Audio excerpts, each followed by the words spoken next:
Forge, Chapter 32. The cold once again kept everyone indoors. Smoke from 1,000 chimneys climbed into the sky and settled there beneath the clouds. The snow had turned the frozen horse carcasses near the artillery camp from a frightful skin-colored skeletons into padded humps of wool. The grand parade was a white ocean, cross-hatched by trails. The few fellows dashed here and there, but mostly I was alone with my thoughts and the sound of Faulkner's shoes flapping with every step I took. I shifted the rock I'd heeded from the journey from the left hand to my right and reviewed my plan, sure of its success. A dozen paces later, I moved to rock back to my right hand, confident that my plan would fail. My journey had continued thus as my feet went cold, then burning hot, and then so numb. I had to look to the ground to be certain that I was stepping proper. Beyond the rows of huts of the lifeguard lay the stone house where the general lived and directed business of the war. There were plenty of soldiers and officers hurrying around the headquarters despite the frost in the air. The artisan workshops on the far side of the Valley Creek bridge were noisy and sounds of blacksmith hammers and saws cutting and ping-ping of the tinsmith's tools. I did not see any of the washerwomen or dames who sewed for the army, but their long skirts had left smooth trails in the snow. Some of their children had been recently out at play, for I passed a small brigade of snowmen formed by tiny hands.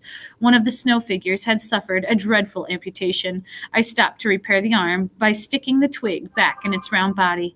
I checked to make sure his arm was in the right place and thought suddenly of Ruth, Isabel's little sister, who delighted in play like no other and could see only the good and cheerful side of life.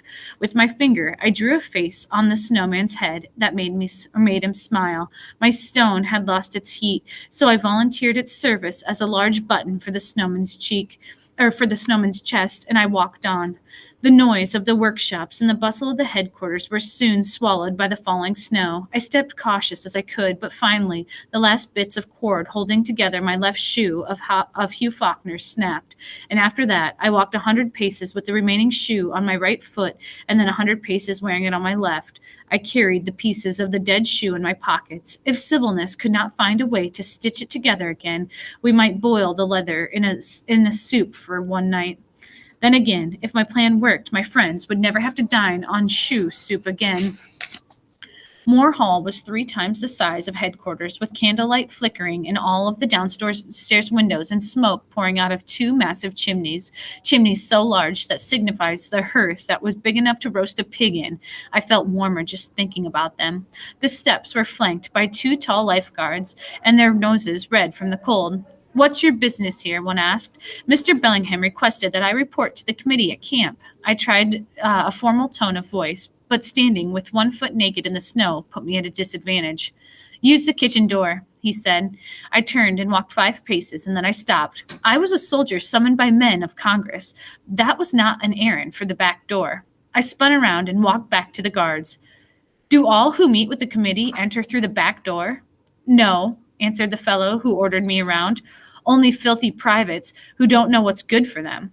I approached. A half-dozen men on horseback prevented me from saying something stupid. The snow muffled the sound of the hooves on the road, but the harnesses jiggled, and the men, deep in conversation, did not stop talking to one another, even as they dismounted and tossed the reins of the horses to the guards. I stood straight tall as the committee members and officers stepped past me. The last to dismount was Bellingham. "Curzon!" he exclaimed. "Is it that late already? Come in, we've much to discuss." I followed him up the steps, nodded to the guards, and closed the door behind me.